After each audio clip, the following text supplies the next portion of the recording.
Knowledge booster की तीसरी कड़ी में हम समाज के महत्वपूर्ण 20 प्रश्नों को साझा करेंगे व्याख्यात्मक रूप से। आशा करते हैं कि यह वीडियो आपके लिए अत्यंत महत्वपूर्ण सिद्ध होगा। तो पहला प्रश्न बिना किसी देरी के देखते हैं, जो कि इस प्रकार है कि जलवायु किस समास का उदाहरण है। तो सही विकल्प है द्वंद्व समास का। द्वंद्व समास की परिभाषा आप जानते हैं कि जिस समास में दोनों पद प्रधान होते हैं वहाँ पर क्या होता है, द्वंद्व समास होता है। अर्थात जो जलवायु है, अगर इसका आप विग्रह करते हैं तो और या आ शब्द आता है। तो जब हम जलवायु समास का विग्रह करते हैं, शब्द का विग्रह करेंगे तो जल और वायु आएगा, ठीक है। तो और आया अर्थात यहाँ पर द्वंद्व समास होगा। अगला प्रश्न देखते हैं, जो कि इस प्रकार है कि चराचर किस समास का उदाहरण है। तो चराचर भी द्वंद्व समास का उदाहरण है। क्यों चराचर द्वंद्व समास का उदाहरण है? द्वंद्व समास में हम जानते हैं कि दोनों पद प्रधान होता है। अगर हम इसका विग्रह करते हैं तो और या शब्द आता है। तो चराचर का अगर हम विग्रह करेंगे तो चर और अचर आएगा, ठीक है। या आप ये भी समझ सकते हैं कि जो द्वंद्व समास होता है, अगर इसका ट्रिक देखेंगे आप तो यह एक दूसरे के विलोम होते हैं या एक दूसरे के पूरक होते हैं। तो चर और अचर एक दूसरे के विलोम है, अर्थात यहाँ पर द्वंद्व समास होगा। अक्सर आपको पढ़ाया जाता है कि जैसे कि बीच में अगर डैश दिखाई देता है तो वहीं पर क्या होता है, द्वंद्व समास होता है। परंतु आप इसे बिल्कुल नहीं याद करेंगे, क्योंकि देखा आपने कि जलवायु में जैसे माता डैश पिता, तो यहाँ पर क्या होगा, बताया जाता है कि द्वंद्व समास होगा। परंतु आपने देखा कि जलवायु में भी बीच में डैश नहीं था और ना ही चराचर में ही था, परंतु यह दोनों क्या थे, द्वंद्व समास के उदाहरण थे। तो आप द्वंद्व समास की परिभाषा याद करेंगे कि दोनों ही शब्द क्या होते हैं, प्रधान होते हैं, यानी पूर्व पद और उत्तर पद दोनों प्रधान होते हैं। और अगर हम इसका विग्रह करते हैं तो और या शब्द इनके बीच में आता है, जैसे जल और वायु, चर और अचर। या आप इस तरह से भी याद कर रख सकते हैं कि जो दोनों शब्द होते हैं वो एक दूसरे के या तो विलोम होते हैं या एक दूसरे के पूरक होते हैं। जैसे जलवायु, जल और वायु एक दूसरे के पूरक है, जबकि चराचर चर और अचर एक दूसरे के क्या है, विलोम है। अब देखिए अगला प्रश्न है कि सतसई किस समास का उदाहरण है। सतसई अगर हम इसका विग्रह करेंगे तो आपके पास विग्रह होगा कि 700 दोहों का समूह, 700 दोहों का समूह अर्थात सतसई, ठीक है। अब पूछा है कि सतसई किस समास का उदाहरण है, तो यह होगा द्विगु समास का उदाहरण। क्यों होगा, क्योंकि आप परिभाषा जानते हैं कि जिस समासी शब्द या समस्त पद का पूर्व पद संख्यावाची विशेषण हो तथा समस्त पद समूह का अर्थ देता हो, द्विगु समास कहलाता है। यानी जिसका पूर्व पद संख्या की ओर संकेत करता है वहाँ पर क्या होता है, द्विगु समास होता है। तो सतसई में आपने देखा अगर विग्रह करने पर क्या आता है, 700 दोहों का समूह। तो 7 क्या है, एक संख्यावाची शब्द है, अर्थात यहाँ पर क्या होगा, द्विगु समास होगा। अगला प्रश्न देखते हैं, कमल नयन में समास है। कमल नयन में कौन सा समास है, तो कर्मधारय समास है। क्यों कर्मधारय समास है कमल नयन में, क्योंकि अगर कमल नयन का हम विग्रह करेंगे तो होगा कमल नयन का विग्रह कमल के समान नयन।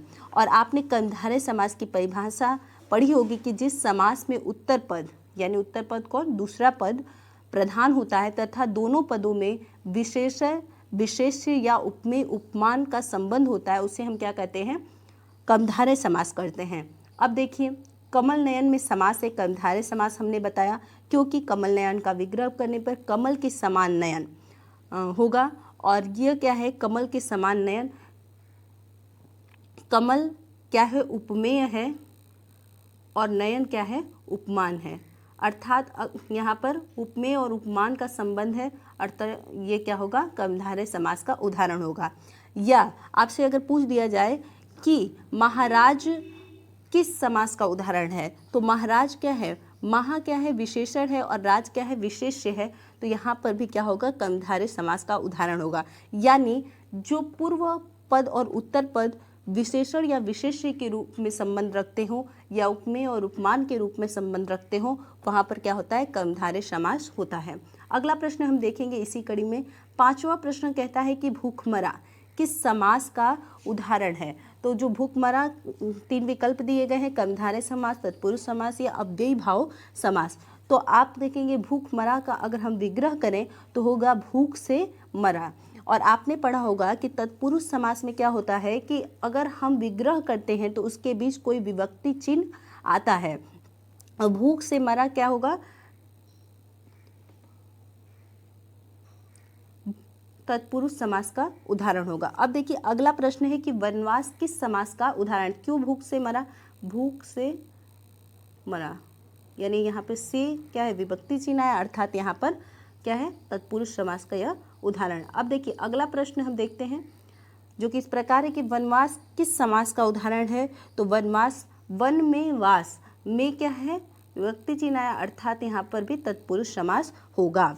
अब देखिए अगला प्रश्न है कि रातों रात में समास है, रातों रात में कौन सा समास है। तो रातों रात का विग्रह हम करेंगे तो रात ही रात में, अगर देखिए एक ही शब्द दोहरा कर आए, यानी कि जैसे रात रात दोनों दोहरा कर एक ही जैसा शब्द है परंतु दोनों दोहरा के आता है, तो वहाँ पर क्या होता है, अव्ययी भाव समास होता है। तो बिना आप हिचकिचाए क्या करेंगे, जब एक ही शब्द जैसे कानो कान, रातों रात, ठीक है, ऐसे शब्द दिखाई दे जैसे घड़ी घड़ी, तो वहाँ पर आप क्या करेंगे, आंख बंद करके अव्ययी भाव समास टिक कर देंगे, क्योंकि अव्ययी भाव समास की परिभाषा आपने पढ़ी होगी कि इस समास का पहला पद अव्यय तथा प्रधान होता है और दूसरा पद संज्ञा होता है।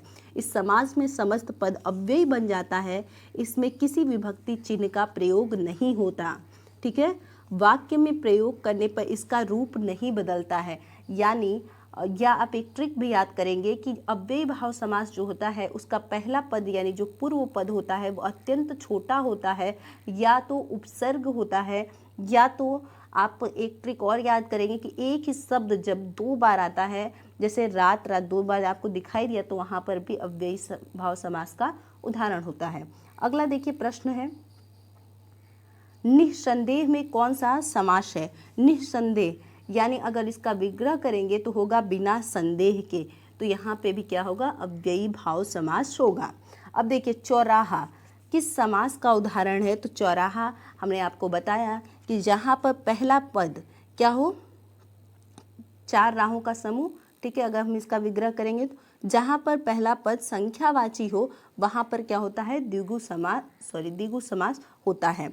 अब देखिए अगला प्रश्न है कि जीवन मुक्त, अगर हम इसका विग्रह करेंगे तो होगा जीवन से मुक्त, से यहाँ पे विभक्ति चिन्ह है, अर्थात यहाँ पर तत्पुरुष समास होगा। आशा करती हूँ कि 10 प्रश्न आपको बहुत ही अच्छे तरीके से समझ में आए होंगे। अगर नहीं आए तो आप कृपया हमें कमेंट सेक्शन में कमेंट करें, हम फिर से इस वीडियो को अच्छी तरह समझाने की कोशिश करेंगे। अब देखिए अब यहाँ पर कुछ उदाहरण दिए गए हैं, बस समास आपको बताना है कि कौन से समास का ये सब उदाहरण है। तो पहला प्रश्न है कर्मवीर, तो कर्मवीर का अगर हम विग्रह करते हैं तो होगा कर्म वे वीर, तो में आया कर्म में वीर, यानी अपने कर्म में वो क्या है, वीर है, तो में क्या है, विभक्ति चिन्ह है, ठीक है, तो वहाँ पर क्या होगा, तत्पुरुष समास होगा।